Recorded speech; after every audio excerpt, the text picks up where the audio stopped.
to WRPB and WRPB Studios. Okay, so you guys know me for so many years, and I always find it cool to interview somebody that does something that most people don't do.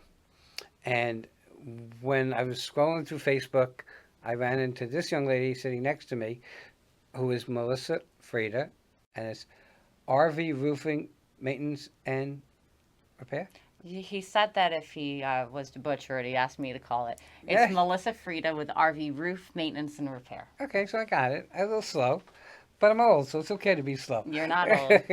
Okay, so the thing is, her industry is one of those industries that I'm going to guess is dominated by men. I just don't pay attention to that. But is it dominated by men? I don't know, is it? A lot of them work for me. I pay their paychecks, so maybe yes. Okay, so how long you been doing this? Or how long you been around the industry? Well, I've been around the industry since I was a child. I'd start like that. My dad used to always yell at me when he'd get home from work and say, "You need to get off the roof, Melissa." So that was where I would lay and I would tan. Growing up as a kid, we laid our own roofs, we laid our own sod, we did everything. RV industry started in 2017, following a really wonderful friend of mine who's no longer with us. And I saw what he did, and I saw what he did that I didn't like that he did, and I just made it better.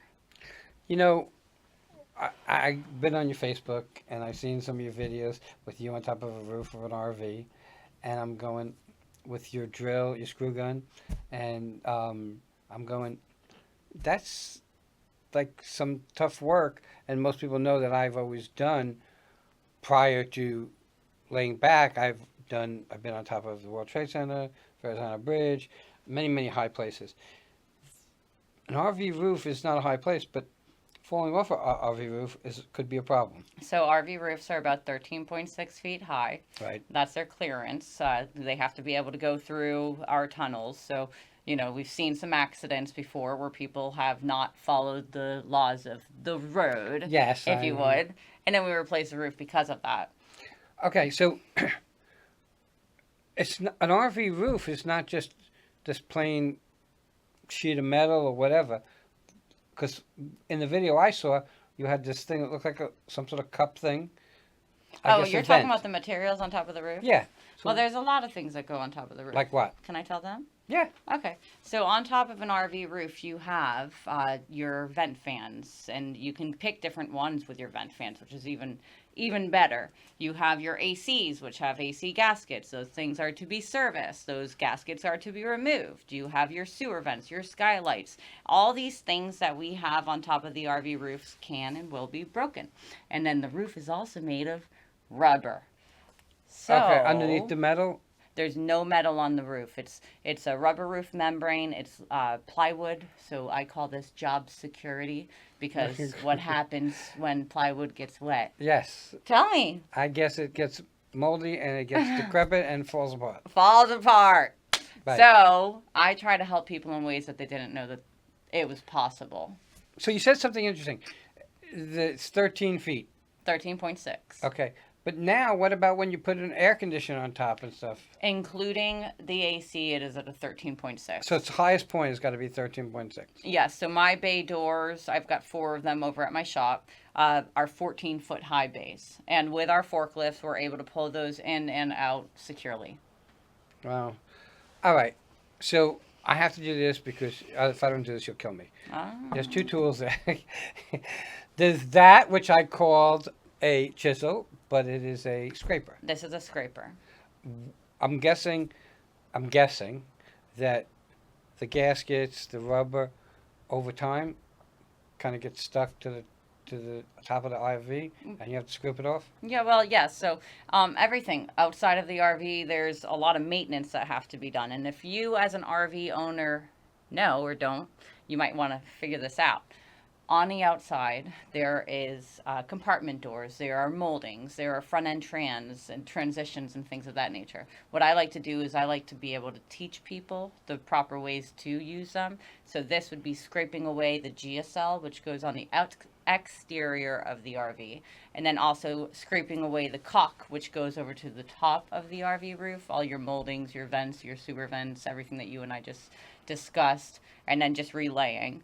Um, Does it get like the rubber gaskets? I guess on some of these little doors. like the AC or on the No, on the exterior? exterior doors, I guess, to put storage and stuff. Does those gaskets, they go bad, I'm Oh, sure. yeah. And I know that rubber seems to when it Melt goes bad, melt and in the stick. sun, yeah. So Yeah. I guess you get to use, even though it looks pink to me, it's red. Okay, and that seems to be your tool of choice because it's the one you brought on the air with you. Yes. Okay, There's and a reason why I brought it on the air with me. to protect yourself. If you want it. All right. So No, why did you bring it on there? because when I first started this company back in this branch of my company in 2022, the only tool I walked around with was a scraper, a pen, a measuring tape, and a book. And I would go knock on doors all across Florida, Georgia, and Tennessee and do as much as I can to get on top of their roofs. Why a book? A book, because that's the only way to learn. You got to write it down. Well, today people go on YouTube and watch videos. Good for them. I mean, cool. I like to listen to videos when I'm driving too, but you got to write it down. Okay, so I'm guessing the tape measure is to cut the things to measure the things that you need to cut. Here, that's for you. The tape measure is to measure the length of the roof. Okay. So if there's a broken skylight, I need to measure that. If I need to know measurements for the roof, I do a lot of insurance work. So most of the roofs that we replace are through insurance because I found something accidental, sudden or incidental, rip or tear in their membrane. So if you buy an RV, does it take a lot of maintenance? With a scrape, clean, and reseal, which is on the exterior of your RV, that's about a 3-year maintenance. Scrape, clean, and recaulk, which is up on top of the roof, that is a 1.5-year maintenance. With my company, with our company, with the company that we have created as a team, we do a 9-month, what's called a my dime, my time, which is my materials, my labor. I double check my work, spot seal it when it needs to be, keep you from climbing your roof, and call you back in about a year and a half unless you call me first. And okay, so I call you back in a year and a half, or you call me back in a year and a half, and I guess you come out and check. I'd like to invite you to my shop if I could. I will come to you though. Well, and I understand. People ask us to come and film outside, Sure. and surely we can, and we have the ability. Do you do it? Yes, but Good. it's much better to film here. 'Cause Right. everything is here. The lighting is perfect. Yeah. The sound is right. Everything is right here. If you go out, if I go out to film, I've never been there, so I don't know what I need, and as it would happen, there's always something I'm missing, or something I didn't bring, or something I Sounds forgot. like you need to be a little more organized. No. You need to take out a pen and write it down, Mr. I have Wayne. no book to write it in. Come on, I'll buy you one. I'll bring you Okay, one. so I know you came in a truck today. I have trucks, yes. Okay, and how do you know what to bring with you when you go? Let's say I have an RV. Uh-huh. You've never seen it. I just got it. You want me to bring it to you, but I'm not going to do that because I can't for whatever reason. What do you need to bring? What do you know that you need to bring Well, so besides that red handle? there's things in my books that are called non-disclosure agreements. Because we haven't signed those, I can't go all the way into detail. You don't have But to. I do have a list that I follow, that I created, and it's my manifold, and it's a book. And inside the book, it has everything that needs to be inside of my bucket at all times, because I know that could potentially be things that we will be using on the job. Since I've opened these shops and, we've grown our teams, I've seemed to have retired my tools a little bit more than I have before.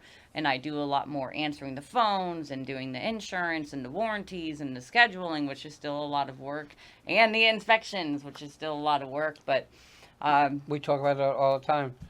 Doing the job, doing the company, and running the company. 2 different things. mhm. Okay? You could be the greatest cook in the world, and your restaurant will fail because if you can't do the behind the scenes stuff, it's going to fail. You need to you need to have the right people around you. I believe. Right. Okay. I edit? Yes, I can edit.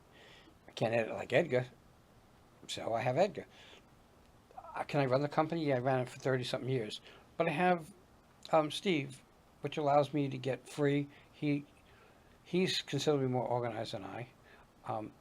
You got to keep the right people around you. I always believed. In the beginning, it's a little hard, so that's kind of the tough part. When you decided to launch this company, did you have family support? I started this just with my own mind. Do you want to know how? Go for it. I worked a lot of jobs. I worked many, and I enjoyed working anywhere I worked. So it was always sales. It was always serving. I was a call center representative. I would work in high-end restaurants, low-end restaurants, and the clients would always say, "You seem like you should just own this place." And I'd say, "Okay, yeah." And then I would get jobs offered me, and I feel like I'm tooting my own horn. I'm not trying to, but I would get jobs offered, and I'd work 3 jobs at a time, and then I'd be burnt out, and this and that.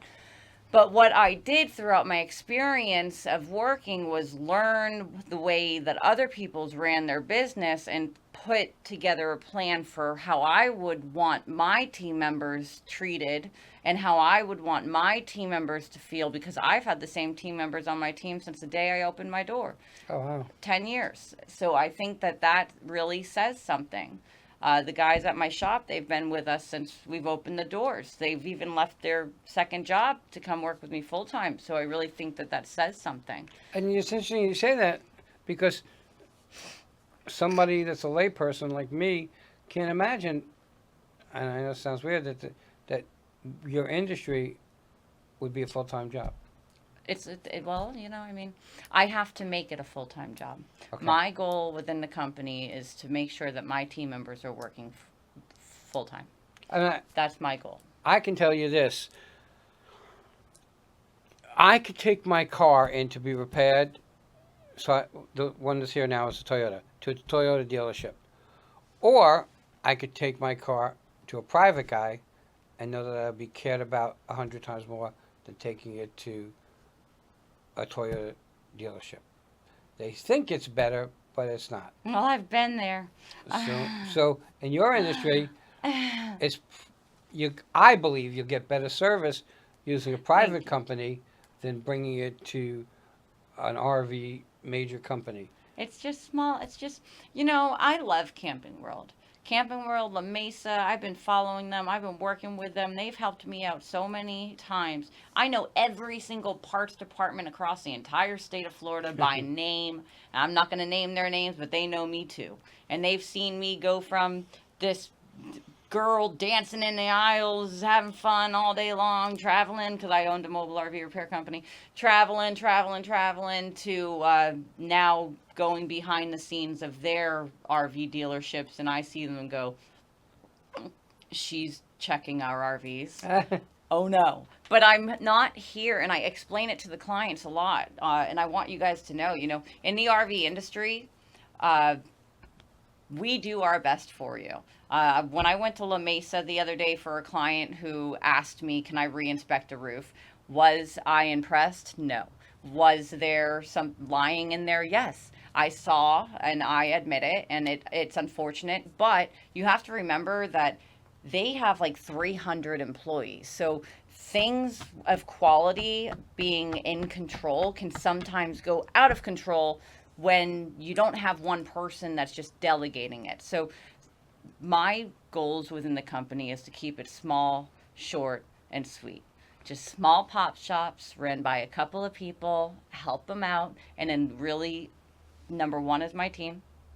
And the reason why my team is first is because if they're happy, then you as my client is going to be happy. They're going to show up to work. They're going to do their job right. They're going to do it good. They're going to do a good job. Then my client is taken care of. I fight tooth and thumb for my client every day, and then I'm last. Well, I look, I get it. There's weeks in the beginning that I couldn't take pay, and I had to pay my workers. They come first, okay?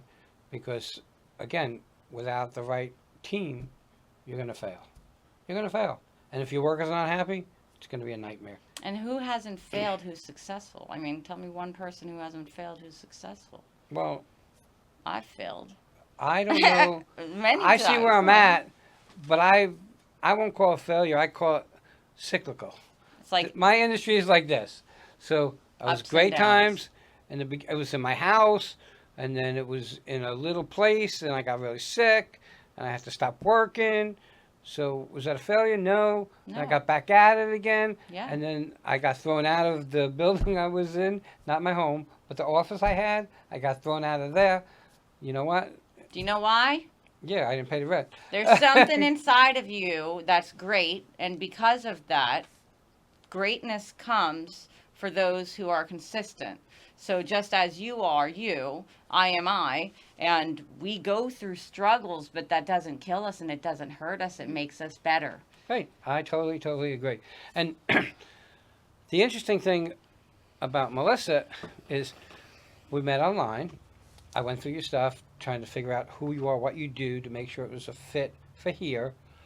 And the most interesting thing about the whole scenario is that you were willing, take this as it comes out, you were willing to take the drive down here It's 1 hour. to market your company and promote who you are and what you do, because your company is that important. I think you say 1 hour, there's other people say, oh, I don't want to go, it's 20 minutes. Okay, this is Well, people. I mean, it's I want to help as many people as I can. So that's what I want to do. That's what I'm not, it's not what I want to, it's what I'm going to do. I will help as many people as I can. And the way that I'm going to do that is I'm going to teach them things that they did not know. I'm going to stand firm on the work that I do. I'm going to warranty my work, and if something's screwed up, guess what? I'm going to fix it. I'm going to make sure it's better than the factory. And I will pay for that. I've never borrowed $1 in my life. I've started from ground zero. I've created everything that I have, and I thank the Lord for that. And I stand right here and ask my clients testimonials. They will also tell you she is a here to help company. So And that's the way it should be. We're getting to the top of our time. How do people find you? You have a phone number? I have a phone number. Do you know it by heart? I've had that same number since not 1063, Okay, 17 years. what's the number if you want to give it? Oh, would you like to have my phone The number? office number? Yep. My phone number is 863-577-9888. I'm your local or non-local woman in the RV industry, Melissa, and I'm here to help. You have a website? I do have a website. It's called rvroofmaintenanceandrepair.com. Everybody, I find when I see an RV drive by, I said, it might be cool to have an RV and go camping. I look at it and I say, it looks like a lot of work. And I'm like, hotel seems easier. Yeah. But a hotel has its own issues to deal with. And I listen to people who I know have friends that have RVs, and they have such a good time. They just get in the RV and go. There's no making reservations, no nothing. But if you have an RV, I look at it like a car, a home. It needs to be taken care of. It needs the maintenance to be done on it. Otherwise, it'll just be destroyed. It'll be wrecked. Check Melissa's place out. Give her a call if you have any questions. She'll be more than happy to help you. And everybody will be right back. See ya.